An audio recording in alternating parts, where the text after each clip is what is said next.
ও আবু বকর, নামাজে যদি দোয়া করতে মনে চায় এই দোয়াটা পড়বা, আল্লাহুম্মা ইন্নী যালামতু নাফসি, আল্লাহ জুলুম করেছি আমার নাফসের উপর, যুলমান কাসীরা, অনেক জুলুম, ওয়ালা ইয়াগফিরুয যুনুবা ইল্লা আনতা, আপনি ছাড়া এই যুনুব, এই পাপ ক্ষমা করার দ্বিতীয় কোনো রব নাই। আছে? আল্লাহ ছাড়া আমাদের গুনাহ আর কে কে ক্ষমা করতে পারে বলেন তো? কে পারে? কে? এজন্য আল্লাহরে বলবেন, আল্লাহ আমি ছাড়া তোমার গোলামের অভাব নাই, ও আমার রব, আমি ছাড়া এই জমিনের বুকে তোমার গোলামের অভাব নাই, কিন্তু তুমি ছাড়া তো আমার দ্বিতীয় কোনো রব নাই। পারবেন বলতে? পারবেন? চোখের পানি ছেড়ে আল্লাহরে বলবেন, আল্লাহ তুমি আমার রব, তুমি আমার সব। কি বলবেন? আল্লাহ আমারে রব। সবাই বলুন, আল্লাহ আমারে রব, দমে দমে তনু মনে তারি অনুভব, আল্লাহ আমারে রব। আল্লাহরে বলেন, আল্লাহ তুমি আমার রব, তুমি আমার সব। আল্লাহ আমি ছাড়া এই জমিনে তোমার গোলামের অভাব নাই, তুমি ছাড়া আমার দ্বিতীয় কোনো রব নাই। এ কথা বলে চোখের পানি ছেড়ে আল্লাহরে স্বীকৃতি দেন, আল্লাহ আমি পাপী, আল্লাহ এই জমিনে আমার চেয়ে বড় পাপী আর কেউ নাই। ওযু করে সিজদায় লুটিয়ে পড়ে চোখের পানি ছেড়ে আল্লাহরে পাপের স্বীকৃতি দেন, আল্লাহ এমন কোন জুলুম নাই, গুনাহ নাই আমি করি নাই, সগীরা কবিরা, জেনে না জেনে, ইচ্ছায় অনিচ্ছায়, শিরকি বেদাতি সব গুনাহ করেছি। আল্লাহ আকাশের নিচে জমিনের উপরে আমার চেয়ে বড় গুনাহগার আর কেউ নাই।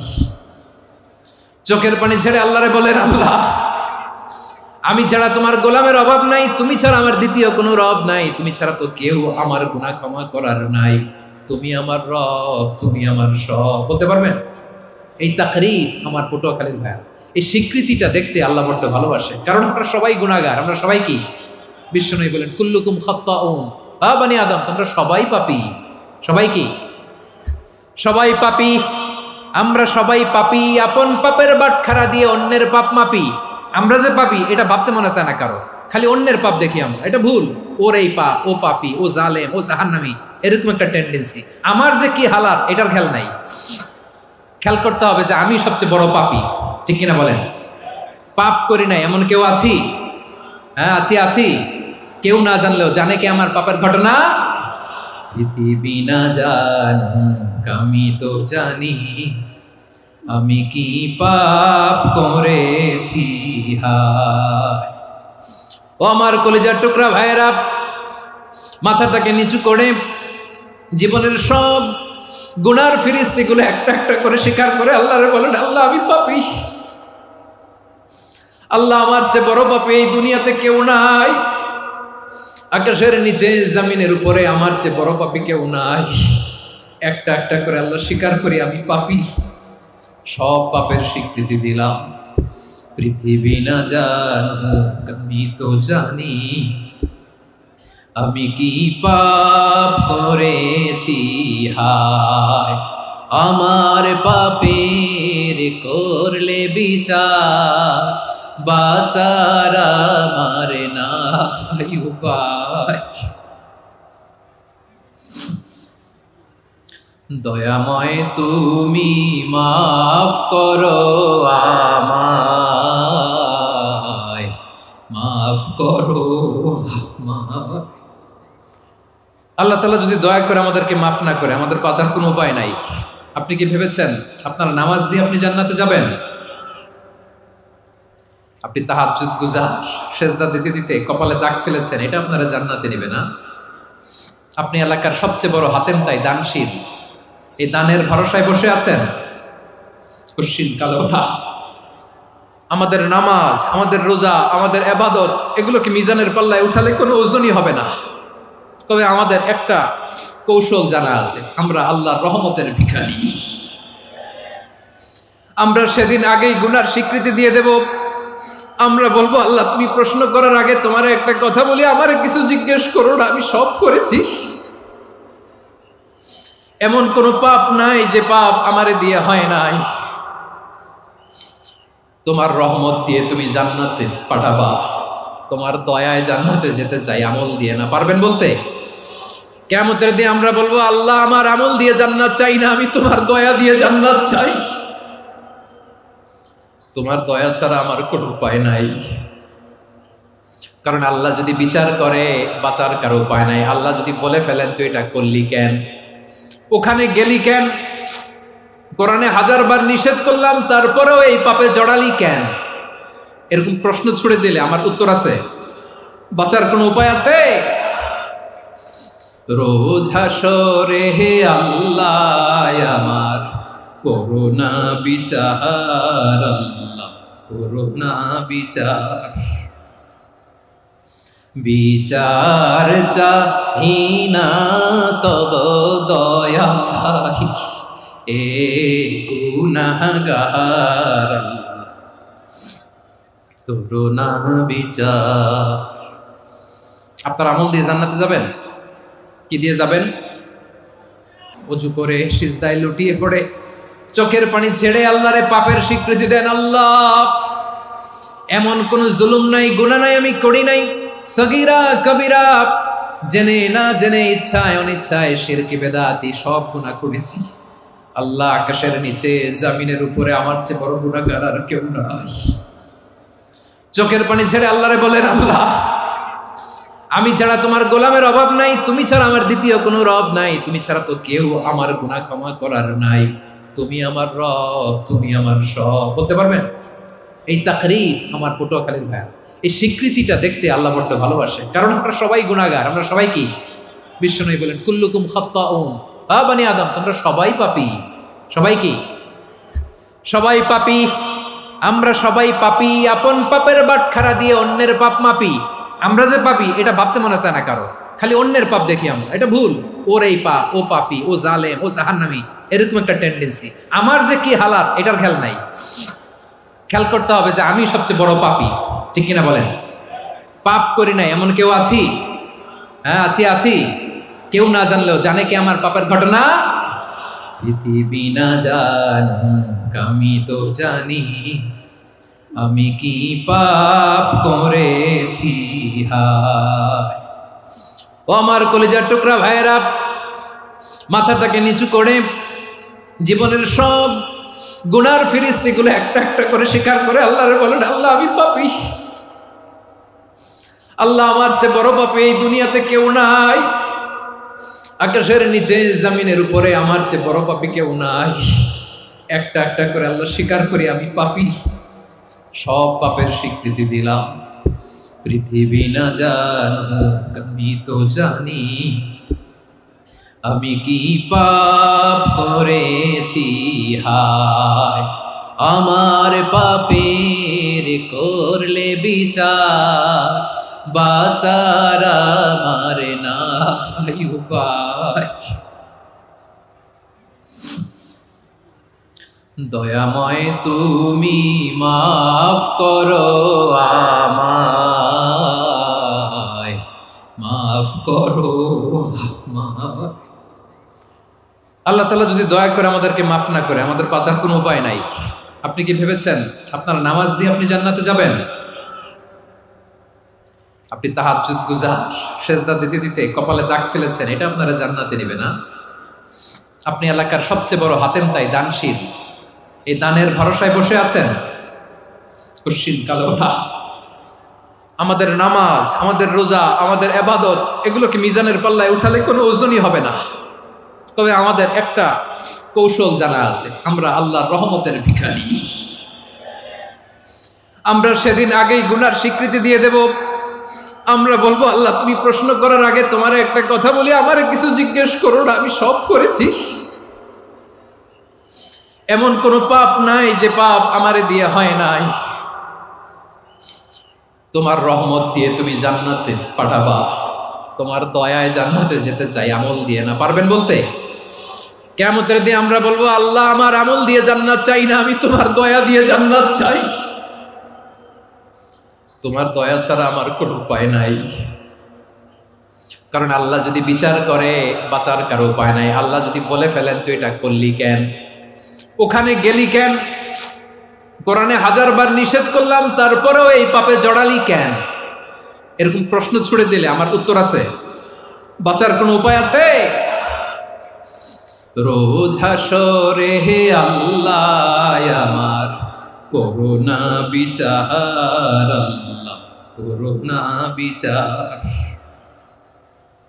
বিচার চাহি না তব দয়া চাহি, এ গুনাহগার আল্লাহ, করোনা বিচার। আপনার আমল দিয়ে জান্নাতে যাবেন? কি দিয়ে যাবেন?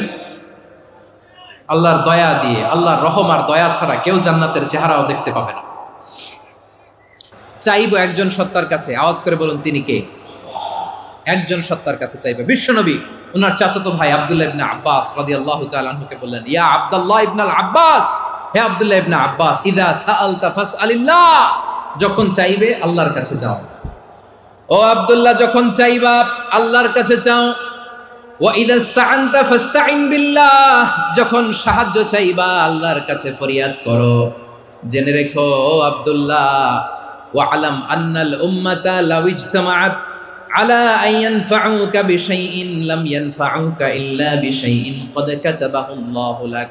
ও আব্দুল্লাহ, জেনে রেখো, মনে রেখো, গোটা বিশ্বের সবাই মিলে যদি তোমার উপকার করতে চায় ততটুকুই তারা করতে পারবে যতটুকু আল্লাহ তোমার নসিবে সেটা লিখে রেখেছে। ঠিক কিনা বলেন? আর যদি গোটা বিশ্বের সবাই মিলে তোমার বিরুদ্ধে কনস্পাইরেসি করে, ষড়যন্ত্র করে, গোটা বিশ্বের সবাই মিলেও যদি তোমার ক্ষতি করতে চায় ততটুকুই শুধু পারবে যেটা আল্লাহ তোমার জন্য বরাদ্দ রেখেছে। যতটুকু আল্লাহ তাআলা তোমার জন্য বরাদ্দ রেখেছে অতটুকুই ক্ষতি করতে পারবে, আর এক চুল বেশিও করতে পারবে না, কমও করতে পারবে না। চিল্লায় বলেন ঠিক কিনা? এজন্য আমরা চাইবো কার কাছে? সবাই বলেন নাই, আওয়াজ করে বলেন কার কাছে? সব সময় আমরা আল্লাহর কাছে চাইবো, বিপদে আপদে, সুখে দুঃখে, সচ্ছল অবস্থায় অসচ্ছল অবস্থায়, পরাজয়ের সময় বিজয়ের সময়, সব সময় আমরা ভরসা রাখবো কার উপর? সবাই বলুন। একদল লোক আছে যারা বিপদে পড়লে আল্লাহরে ডাকে, আছে না নাই? পটুয়াখালীতে মাশাআল্লাহ নাই। বিপদ আসলে আল্লাহরে ডাকে, বিপদ নাই আল্লাহও নাই। বিপদে পড়লে নামাজ পড়ে, বিপদও নাই নামাজও নাই। বিপদে পড়লে জিকির করে, বিপদ যখন চলে যায় ওদের জিকিরও বন্ধ হয়ে যায়। এরকম আছে না নাই? কিছু লোক দেখবেন পরীক্ষা আসলে নামাজ পড়ে। আছে আছে? জেনজি আওয়াজ করো, এরকম আছে? এই কমন পড়ে গেছে, কমন পড়ছে। দেখবেন পরীক্ষার সময় নামাজ পড়ে, পরীক্ষাও নাই নামাজও আছে। এরকম কিছু লোক আছে অসুস্থ হলে আল্লাহরে বড্ড ভালোবাসে, আল্লাহরে খুব ডাকে। অসুস্থ হইলে অসুস্থতাও নাই, আল্লাহ স্মরণও নাই। দেখবেন কিছু লোক নির্বাচন আসলে খুব আল্লাহওয়ালা হয়ে যায়। তখন দেখবেন মাথার মধ্যে হেজাব লাগায়, পাঞ্জাবি লাগায়, আল্লাহওয়ালা হয়ে যায়। নির্বাচনও নাই, এরপরে আল্লাহর কথাও নাই। আছে না নাই? না, এরকম হওয়া যাবে না। সব সময় আমরা আল্লাহরে ডাকবো, বিপদে আপদে সব সময় ভরসা রাখবো আমরা একজনের উপর। আওয়াজ করে বলেন তিনি কে? এ কথায় আল্লাহ তাআলা আমাদের চোখে আঙ্গুল দিয়ে জানিয়ে দিলেন, ফাইদা রাকিবু ফিল ফুলকি দা'আউল্লাহ মুখলিসিনা লাহুদ্দিন ফালাম্মা নাজ্জাহুম ইলাল বাররি ইযা হুম ইউশরিকুন। আল্লাহ বলে একদল লোক আছে, তারা যখন নৌযানে চড়ে, জলযানে চড়ে, সাগরের মধ্যে যখন জাহাজে চড়ে, লঞ্চে চড়ে, তারা যখন তুফানের সম্মুখীন হয় তখন তারা আল্লাহরে বড্ড বেশি ডাকে, একান্ত ভাবে ডাকে, বিশুদ্ধ চিত্তে ডাকে। আবার তুফান থেকে তাদেরকে সেফ জোনে নিয়ে, নিরাপদ জোনে নিয়ে যখন বন্দরে আমি আল্লাহ তাদেরকে ভিড়িয়ে দেই, ওই লোকগুলো আবার আমি আল্লাহর সাথে শিরিক করে। এরকম আছে না নাই? জাহাজে উঠছে, সাগরের মাঝখানে তুফান, ওই সময় দেখবেন আল্লাহ কারে কয়। এই কথা তো আপনাদেরকে বোঝানো সহজ, আপনারা তো নদীর দেশের মানুষ। লঞ্চে চড়েন নাই কারা কারা? দেখি, লঞ্চে চড়ছেন? হ্যাঁ, লঞ্চে চড়ে নাই এরকম একজনও নাই এখানে। আচ্ছা, লঞ্চে উঠছেন কে কে? দেখি। মাশাআল্লাহ মাশাআল্লাহ মাশাআল্লাহ, ঠিক আছে, আপনাদের বোঝানো সহজ। আচ্ছা, লঞ্চে উঠে তুফানের সম্মুখীন হয়েছেন, জলোচ্ছ্বাস, সবাই? মাশাআল্লাহ। তো এই ওয়াজ তো আপনাদের মুখস্থ, ঠিক কিনা বলেন? আমার বলার দরকার নাই, বলেন। মাঝ নদী, তুফান, জলোচ্ছ্বাস, জলের মধ্যে উচ্ছ্বাস, ঢেউ, টর্নেডো, সাইক্লোন, মেঘের ঘনঘটা, পরিবেশ ঘুটঘুটে অন্ধকার, লঞ্চ একবার এদিকে আরেকবার ওইদিকে, ভিতরে কি অবস্থা হয় বলেন তো? হ্যাঁ, তখন মুসলিম আল্লাহরে ডাকে, হিন্দু আল্লাহরে ডাকে, ঠিক কিনা বলেন? আস্তিক আল্লাহরে ডাকে, নাস্তিক আল্লাহরে ডাকে, ঠিক কিনা? লঞ্চের ভেতর, স্টিমারের ভেতর কান্নারে রোল পড়ে যায়, চিৎকারের রোল পড়ে যায়, সবার মুখ দিয়ে শুধু একটা আওয়াজ, লা ইলাহা লা ইলাহা লা ইলাহা সুবহানাল্লাহ আলহামদুলিল্লাহ লা ইলাহা। আল্লাহ নামের জিকির করবে যারা, আল্লাহর কাছে প্রিয় তারা, আল্লাহর কাছে প্রিয় যারা, জান্নাতে প্রবেশ করবে তারা, জোরে লা ইলাহা লা ইলাহা ইল্লাল্লাহ লা ইলাহা ইল্লাল্লাহ মুহাম্মাদুর রাসূলুল্লাহ সাল্লাল্লাহু আলাইহি ওয়াসাল্লাম। আমার প্রিয় পটুয়াখালীবাসী, তাহলে লঞ্চের ভেতরে যখন আমরা তুফানের মধ্যে পড়ি, তখন সবাই মিলে আমরা একটা নামের জিকির করি। নামটা কার? মুসলমানেরাও ডাকে, হিন্দুরাও ডাকে, আস্তিকও ডাকে, নাস্তিকও ডাকে, সবাই ডাকে একজনকে, তিনি কে? আবার দেখবেন ওই আল্লাহ তুফানের পরে, ঝড়ের পরে ওই লঞ্চটাকে যখন সদর ঘাটে ফিরিয়ে দেয়, আবার আমরা নাফরমানি শুরু করে দেই। সে কোথায় আল্লাহ বললেন, ফাইদা রাকিবু ফিল ফুলকি দা'আউল্লাহা মুখলিসিনা লাহুদ্দিন ফালাম্মা নাজ্জাহুম ইলাল বাররি ইযা হুম ইউশরিকুন। সাগরে যখন তুফানে পড়ে আমি আল্লাহর ডাকে, আবার আমি আল্লাহ যখন বাঁচিয়ে দেই, আবার আমি আল্লাহর সাথে শিরিক শুরু করে। আমরা কি এরকম হতে চাই নাকি? এরকম করবেন? হ্যাঁ না, আমরা তুফানে পড়লেও আল্লাহরে ডাকি, আবার বাঁচায় দেওয়ার পরেও ডাকি কারে? আল্লাহকেই ডাকি। বিমানের মধ্যে মাঝে মাঝে দেখবেন যে এয়ার টার্বুলেন্স হয়, জানেন? এয়ার টার্বুলেন্স জানেন তো? মাঝে মাঝে বিমানটা বাউন্সিং করে, বাম্পি, ভেরি বাম্পি ওয়েদার। শুনেন নাই? 40,000 ফিট উপরে যখন থাকে, তখন পাইলট মাঝে মাঝে বলে, dear passengers, ladies and gentleman, right now we are flying 40,000 feet above the ground and we are passing very air turbulence, very heavy air turbulence right now. Please fasten your seat belt. দেখবেন মাঝে মাঝে বলে যে, ভদ্র মহিলা, ভদ্র মহোদয়গণ, আমরা 40,000 ফিট উপর দিয়ে যাচ্ছি আর এয়ার টার্বুলেন্স ফেস করছি, মেহেরবানি করে আল্লাহর হস্তে সিট বেল্ট বাঁধুন। তখন বিমানটা এরকম বাউন্সিং করে, শেকিং করে। আপনারা মুখোমুখি হয়েছেন? ইদানিং এই এয়ার টার্বুলেন্স বেড়ে গিয়েছে। গত বছর আমার ইন্টারন্যাশনাল অনেকগুলো ফ্লাইট ছিল, তো আমি দেখলাম যে আগের ফ্লাইটগুলোর তুলনায় এখন এয়ার টার্বুলেন্স খুব বেশি। আমি একটু রিসার্চ করে দেখলাম, ক্লাইমেট চেঞ্জের কারণে, জলবায়ু পরিবর্তনের কারণে আকাশের বাতাসের মুভমেন্টে পরিবর্তন হয়েছে, ফলে এখন বিমান শেকিং করে বেশি, বাউন্সিং, বাম্পি ওয়েদার। তো বলেন তো, 40,000 ফিট উপরে যখন আপনি, কয় হাজার ফিট? সবাই বলুন, কয় হাজার ফিট? 40,000 ফিট উপরে যখন আপনি, তখন যখন বিমানটা এরকম বাউন্সিং করে, সবাই যখন ভমিটিং করে বিমান নষ্ট করে দেয়, বমি করে, তখন বাঁচানোর কে আছে আল্লাহ ছাড়া? কেউ আছে? ওই মুহূর্তেও সবাই মিলে একজনের ডাকে আওয়াজ করে বলেন, তিনি কে?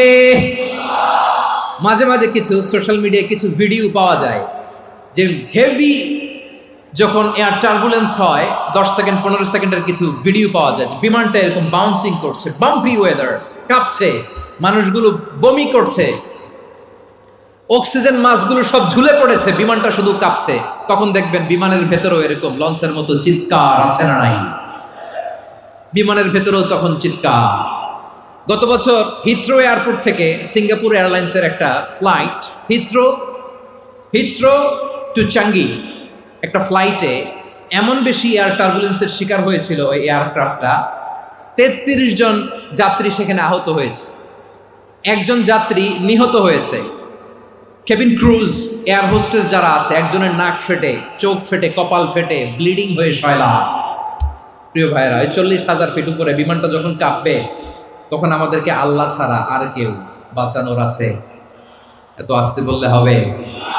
ওই কঠিন মুহূর্তে আমার বাবা আমারে বাঁচাতে পারে, আমার বন্ধু আমারে বাঁচাতে পারে?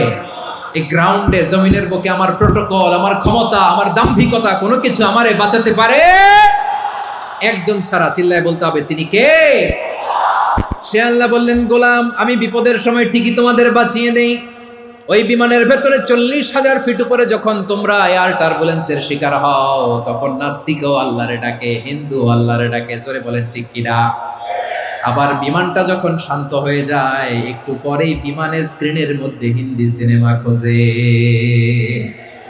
বিমানের স্ক্রিনে কিন্তু বিশাল ওখানে আফলাম ফিল্মের একেবারে বোঝাই করা। বিমানটা শান্ত হলে আবার হিন্দি সিনেমা দেখা শুরু করে। একটু আগে ডাকছিল কারে?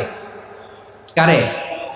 দেখবেন বাংলাদেশে আমাদের ক্রিকেটাররা যখন অন্য কোনো দেশের সাথে খেলে, অনেক সময় এমন হয়, বল বাকি একটা, রান দরকার 6টা। বল বাকি কয়টা? পটুয়াখালী বোঝে নাই বোধহয়। বল বাকি কয়টা? রান দরকার। আপনি দেখবেন ক্যামেরাম্যান তখন গ্যালারিতে খালি দেখায় দর্শকদের যে কি অস্থিরতা। হিপ হপ স্টাইলের মেয়েটা, যে মেয়েটার ওড়না এতক্ষণ ছিল গলায়, এতক্ষণ কই ছিল, ওই মেয়েটা দেখবেন ওড়নাটা টেনে মাথায় দিয়ে এরকম মুনাজাত ধরতেছে, আল্লাহ আল্লাহ, একটা সক্কা, আল্লাহ আল্লাহ, আমার লাল সবুজের পতাকারে তুমি অপমানিত কইরো না আল্লাহ, ইন্ডিয়ার সাথে আমাদের খেলা, আল্লাহ আল্লাহ, একটা সক্কা, একটা। পুরো পুরো খেলা জুড়ে এই মেয়ের ওড়না ছিল গলায়, কিন্তু যখন 1 বলে 6 রান দরকার, ওড়না চলে আসছে কোথায়? মাথায়। আবার মুনাজাত আছে না নাই? ঠিকই বাংলাদেশের দামাল ছেলে এমন এক শট মারলো, বল চলে গেল স্টেডিয়ামের বাইরে, ছক্কা, জিতে গেলাম আমরা। পুরো স্টেডিয়াম জুড়ে চিৎকার, হই হুল্লোড়, মৌজ মাস্তি। যেই মেয়েটা মাথার মধ্যে ওড়না দিয়ে এতক্ষণ সুবহানাল্লাহ সুবহানাল্লাহ বলে আল্লাহর কাছে দোয়া করেছে, ওই মেয়ে এখন আবার ওড়না ফেলে দিয়ে নাচা শুরু করে দিয়েছে। তাহলে আল্লাহর ভয়, আল্লাহর প্রতি আস্থা, বিশ্বাস, ভালোবাসা, এটা কি ক্ষণিকের জন্য? মানে আমার যখন লাগবে তখন আল্লাহর ইউজ করবো নাকি? হ্যাঁ, বিপদে আপদে, সুখের সময় দুঃখের সময়, সচ্ছল অসচ্ছল অবস্থায় বিশ্বাসীরা ভরসা রাখে একজনের উপর। চিৎকার করে বলো, পটুয়াখালী তিনি কে? সে আল্লাহ বললেন, গোলাম, মনে করো না জাহাজ থেকে সদরঘাটে ভিড়িয়ে দিলাম, তুমি নিরাপদ হয়ে গেছো। মনে করো না 40,000 ফিট থেকে সেফ ল্যান্ডিং এর পরে এয়ারপোর্টে নেমে গেলেই তুমি নিরাপদ হয়ে গেছো। ও মিয়া, বিপদ কি শুধু সাগরে আর আকাশে? ঘরের ভেতরও বিপদ আসতে পারে কি পারে না? এজন্য সূরা মুলক আল্লাহ বললেন, আমিনতুম মান ফিস সামাই আন ইয়াখসিফা বিকুমুল আরদা ফাইযা হিয়া তামুর। তোমরা কি ভাবছো তোমরা নিরাপদ?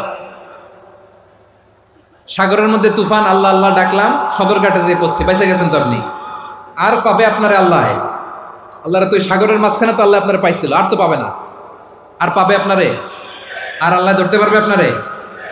ঘরের ভেতরও বিপদ দিয়ে আটকাতে পারে কে?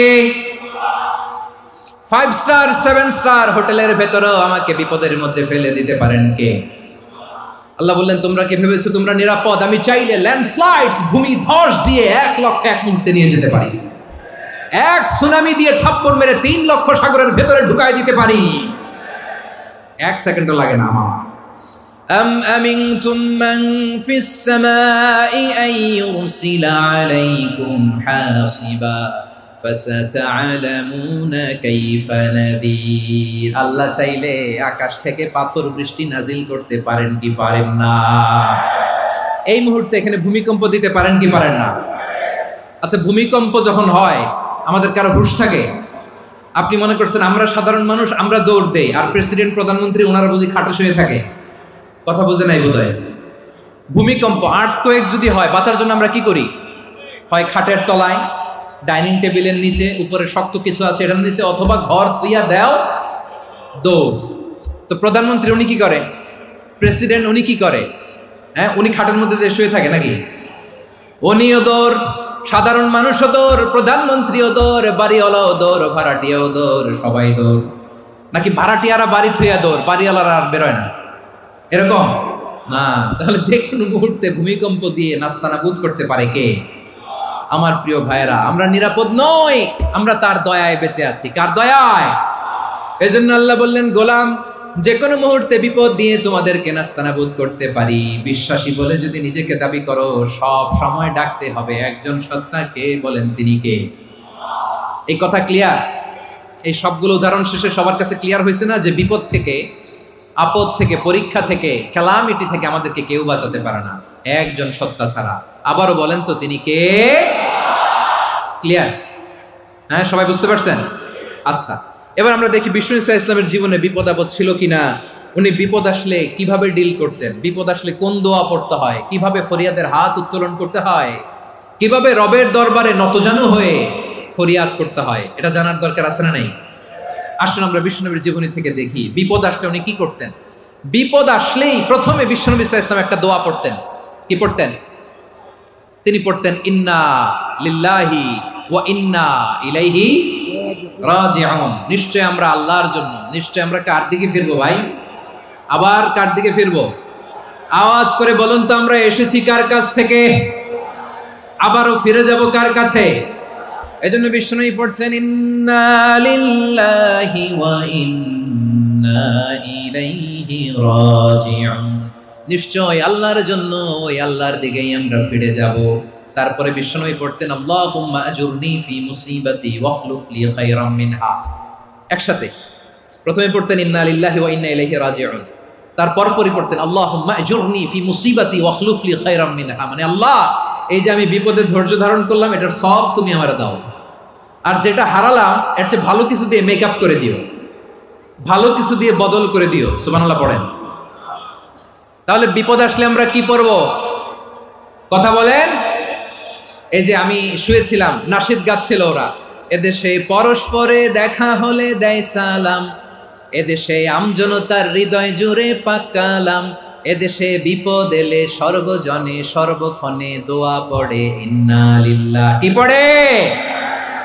সুবহানাল্লাহ সুবহানাল্লাহ সুবহানাল্লাহ সুবহানাল্লাহ। এদেশে আজান শুনে সূর্য ওঠে শহর গ্রামে, এদেশে আজান শুনে সূর্য ডুবে সন্ধ্যা নামে, এদেশে সকল কাজে সবাই বলে বিসমিল্লাহ, এদেশে ভালো কিছু দেখে শুনে হাসি মুখে সবাই বলে মাশাআল্লাহ। সুবহানাল্লাহ পড়ে। তাহলে বিপদ এলে আমরা কি পড়ি?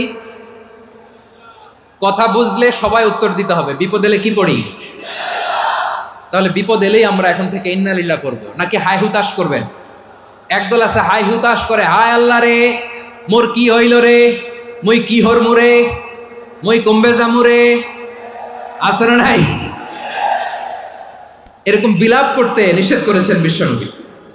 কি করব, কই যাব, কি হবে, হায় হায়, এরকম হাহুতাশ আছে না নাই? বিশ্বাসীরা হাহুতাশ করে না, তারা ইন্না লিল্লাহ পড়ে। কি পড়ে? মনে থাকবে? আমরা পড়বো ইন্না লিল্লাহি ওয়া ইন্না ইলাইহি রাজিউন। নিশ্চয়ই আমরা আল্লাহর জন্য, আমরা আল্লাহর দিকেই ফিরে যাব। এরপর পড়বো আল্লাহুম্মা আজুরনি ফি মুসিবাতি ওয়াখলুফ লি খায়রাম মিনহা। আল্লাহ, আমি যে বিপদে ধৈর্য ধারণ করলাম এটার সওয়াব দিও, আর যা হারালাম তার চেয়ে ভালো কিছু দিয়ে বদল করে দিও। সুবহানাল্লাহ পড়েন। বিশ্বনবীর হাদিস শুনলেন উম্মে সালামা রাদিয়াল্লাহু তাআলা আনহা। ওনার স্বামী হলো আবু সালামা। মজার ঘটনা খেয়াল করে শুনেন আমার প্রিয় কলিজার টুকরা ভাইয়েরা। কানগুলো খরগোশের কানের মতো খাড়া করে আমার দিকে তাকান। সাইয়্যিদাতুনা উম্মে সালামা রাদিয়াল্লাহু তাআলা আনহা, ওনার স্বামীর নাম আবু সালামা। শ্রেষ্ঠ দম্পতি, শ্রেষ্ঠ ফ্যামিলি। প্রথমে হিজরত করেছিলেন হাবাসায়, পরে হিজরত করেছেন মদিনায়। উহুদ যুদ্ধের পরে ওনার স্বামী আবু সালামা ইন্তেকাল করলো, শহীদ হলো। সুবহানাল্লাহ পড়েন। যখন আবু সালামা ইন্তেকাল করলো, উম্মে সালামা রাদিয়াল্লাহু তাআলা আনহা কেঁদে কেঁদে হয়রান। আর নবীর শিখানো বাণী অনুযায়ী তিনি বারবার পড়ছিলেন ইন্না লিল্লাহ। কি পড়ছিলেন? মুই কই যামু, কি হরমু, এগুলো বলে নাই। কি বলছে? ইন্না লিল্লাহ। যেহেতু বিশ্বনবী বলেছেন কেউ যদি বিপদের প্রথম ধাক্কায় পড়ে ইন্না লিল্লাহি ওয়া ইন্না ইলাইহি রাজিউন আল্লাহুম্মা আজুরনি ফি মুসিবাতি ওয়া আখলুফ লি খায়রাম মিনহা, তাহলে এই বিপদে যে সে যা হারালো তার চেয়ে শ্রেষ্ঠ কিছু দিয়ে আল্লাহ তার বদল দিয়ে দিবে। এই হাদিস শুনে উম্মে সালামা রাদিয়াল্লাহু তাআলা আনহা ওনার প্রাণ প্রিয় স্বামী আবু সালামার ইন্তেকালের পরে চোখের পানি ছাড়ে আর পড়ে ইন্না লিল্লাহি ওয়া ইন্না ইলাইহি রাজিউন আল্লাহুম্মা আজুরনি ফি মুসিবাতি ওয়া আখলুফনি খায়রাম মিনহা। বারবার এই দোয়া পড়ে চোখের পানি ছাড়ে, এই দোয়া পড়ে চোখের পানি ছাড়ে, আর মনে মনে বলে আবু সালামার মতো ভালো মানুষ মদিনাতে নাই, আবু সালামার চেয়েও ভালো মানুষ মদিনাতে নাই, তার চেয়ে ভালো মানুষ কি করে আল্লাহ তাআলা আমারে দিবে, তার চেয়ে ভালো মানুষ তো আমি মদিনাতে দেখি না। চোখের পানি দিয়ে বুক ভাসায় আর নবীর হাদিসের উপর আমল করে পড়ে ইন্না লিল্লাহি ওয়া ইন্না ইলাইহি রাজিউন, ইন্না লিল্লাহি ওয়া ইন্না ইলাইহি রাজিউন। পড়তে পড়তে চোখের পানি ছাড়ে আর চিন্তা করে বিশ্বনবী বললেন এই দোয়া পড়লে যেটা হারালাম তার চেয়ে ভালো কিছু দিয়ে আল্লাহ পুরস্কার দেয়। আবু সালামার চেয়ে ভালো মানুষ মদিনার মধ্যে আর কে হতে পারে? কি আজীব তামাশা, কি অবাক করা ঘটনা। কিছুদিন পরে দেখা গেল সাইয়্যিদুল মুরসালিন রাহমাতাল লিল আলামিন স্বয়ং বিশ্ব নবী উম্মে সালামাকে বিয়ের প্রস্তাব পাঠিয়েছে। স্বয়ং বিশ্ব নবী উম্মে সালামা রাদিয়াল্লাহু তাআলা আনহাকে বিয়ের প্রস্তাব পাঠিয়েছেন। উনি রাজি হয়ে গেলেন, বিয়ে হয়ে গেল, উনি হয়ে গেলেন উম্মুল মুমিনিন, আমাদের মা, পুরো মুসলিম উম্মার মা। চিৎকার করে বলেন আল্লাহু আকবার। তাহলে আমার প্রাণপ্রিয় ভাইয়েরা, বিপদে পড়লে আমরা পড়বো ইন্না লিল্লাহি ওয়া ইন্না ইলাইহি রাজিউন আল্লাহুম্মা আজুরনি ফি মুসিবাতি ওয়া আখলুফ লি খায়রাম মিনহা। পড়বেন? পড়বেন না? যারা যারা বিপদ আসলে এই দোয়াটা পড়বেন এখন থেকে আওয়াজ করে ইনশাআল্লাহ বলেন। যা হারাইছেন তার চেয়ে শ্রেষ্ঠ জিনিস দিয়ে বদলা দিবে কে? বিশ্বাস হয়? একটু সন্দেহ লাগে মনে হয়, একটু সন্দেহ আছে? যাদের বিশ্বাস হবে তাদের কি আল্লাহ উত্তম বদলা দিবে, ঠিক কিনা বলেন? তাহলে বিপদে পড়লেই প্রথমে আমরা এটা পড়ব। দোয়াগুলো যদি এখন মুখস্থ না হয়, এই যে রেকর্ডিং হচ্ছে পেয়ে যাবেন, কালকেই পেয়ে যাবেন, শুনে শুনে মুখস্থ করবেন। আমার মায়েরা, আমার বোনেরা, আপনাদের জন্য 3টি মাঠের অ্যারেঞ্জমেন্ট করা হয়েছে, আমি জানি।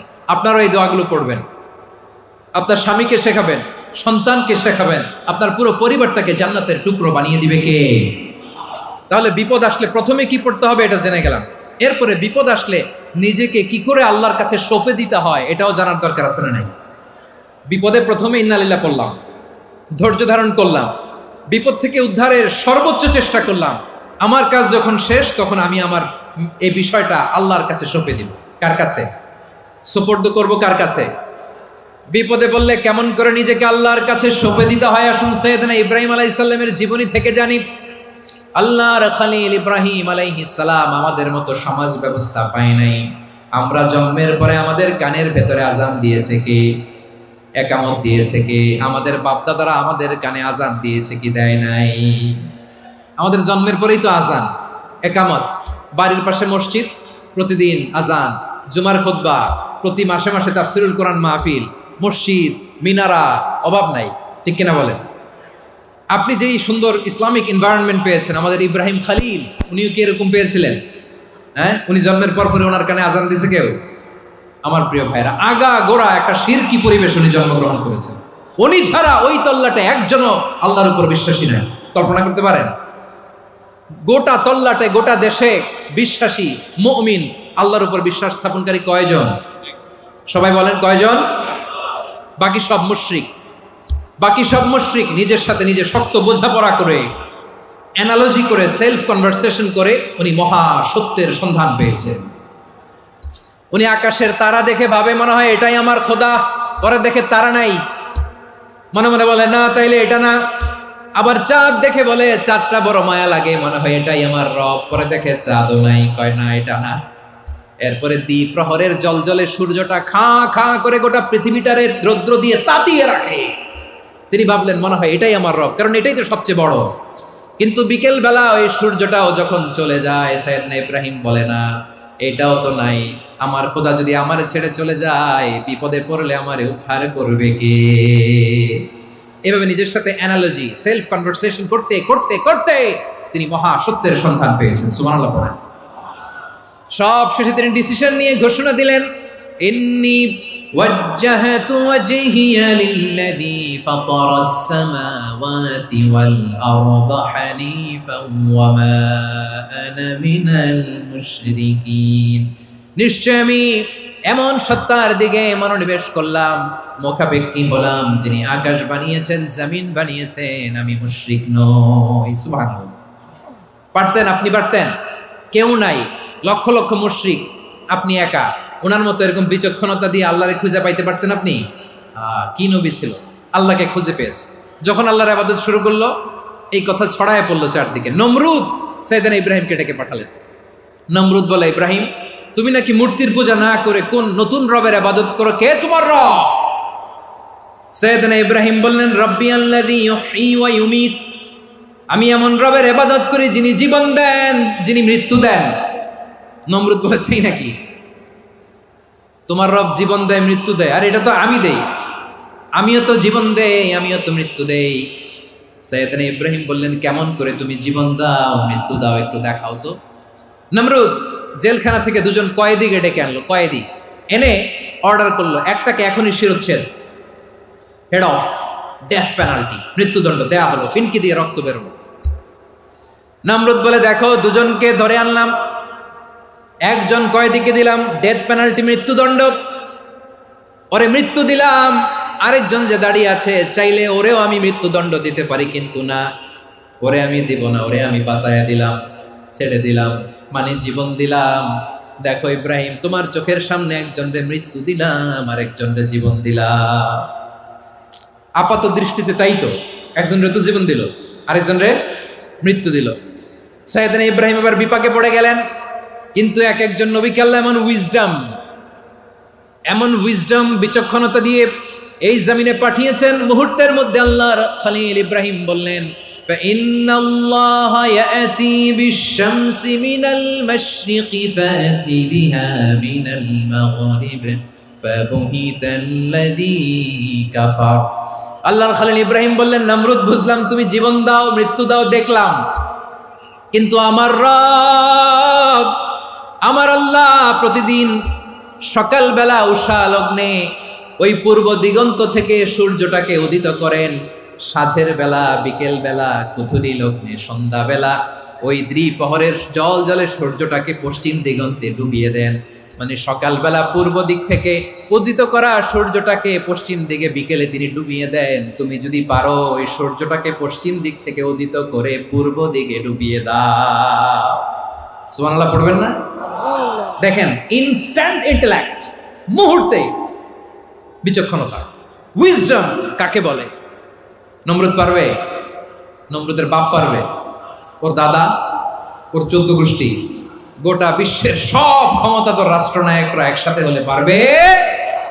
ফাবুহিতাল্লাযী কাফার পারে নাই, ব্যর্থ হয়েছে। এবার তেলে বেগুনে জ্বলে উঠেছে, রেগে মেগে আগুন বলে, ফালকুহু ফিল জাহিম। ওর সাথে তর্ক নাই, না পেরে এবার এটারে আগুনে ফেলা। বিশাল বিশাল গাছ কেটে লাকড়ি এনে আগুনের কুণ্ডলি বানানো হলো, দাও দাও দাও দাও করে আগুন জ্বলে। আল্লাহর খলিল ইব্রাহিমকে আগুনে নিক্ষেপ করা হবে। আল্লাহর খলিল সাইয়েদনা ইব্রাহিমের হাতের মধ্যে রশি দিয়ে টাইট করে বাঁধা হলো, পায়ের মধ্যেও টাইট করে রশি দিয়ে বাঁধা হলো। আল্লাহর খলিল ইব্রাহিমকে আগুনের কুণ্ডলির মধ্যে ফেলা হবে। অমিয়া, আপনি যে বিপদের কারণে ভয় পান, হতাশ হন, এটা কোনো বিপদ ওনার বিপদের সামনে? পটুয়াখালী আওয়াজ করে বলুন, সাইয়েদনা খলিল ইব্রাহিমের সামনে, বিপদের সামনে আমাদের বিপদগুলো কোনো বিপদ? এটা কোনো বিপদই না, এটা কোনো বিপদই না। হাত পা বেঁধে টাইট করে নিক্ষেপ করা হবে, সিম্পলি ফেলা যাবে না, কারণ দাও দাও করে দ্য ব্লেজিং ফায়ার, এমন আগুনের কুণ্ডলি, কাছে যাওয়া যায় না, আগুনের উত্তাপে নিক্ষেপ করা হবে। হাতে রশি বেঁধে, পায়ে রশি বেঁধে আল্লাহর খলিল ইব্রাহিম আলাইহিস সালামকে আগুনের মধ্যে নিক্ষেপ করা হবে। আহা, এটার বলে অগ্নি পরীক্ষা। উনি অগ্নি পরীক্ষার সম্মুখীন হয়েছেন। এজন্য কঠিন পরীক্ষাকে আমরা অগ্নি পরীক্ষার সাথে তুলনা করি, ঠিক কিনা? সাইয়েদনা জিবরাইল এসে বললেন, ও আল্লাহর খলিল, ওরা তো আপনার হাতও বেঁধে ফেললো, পাও বেঁধে ফেললো, নড়াচড়ার সুযোগ নাই, বলেন আমি জিবরিল ফেরেশতা আপনার জন্য কি করতে পারি? আল্লাহর খলিল ইব্রাহিম বলেন, ও জিবরাইল, তোমার কাছে আমার কোনো চাওয়া পাওয়া নাই। সুবহানাল্লাহ বলেন। তোমার কাছে বলার কিছু নাই, তোমার সাহায্যের আমার দরকার নাই।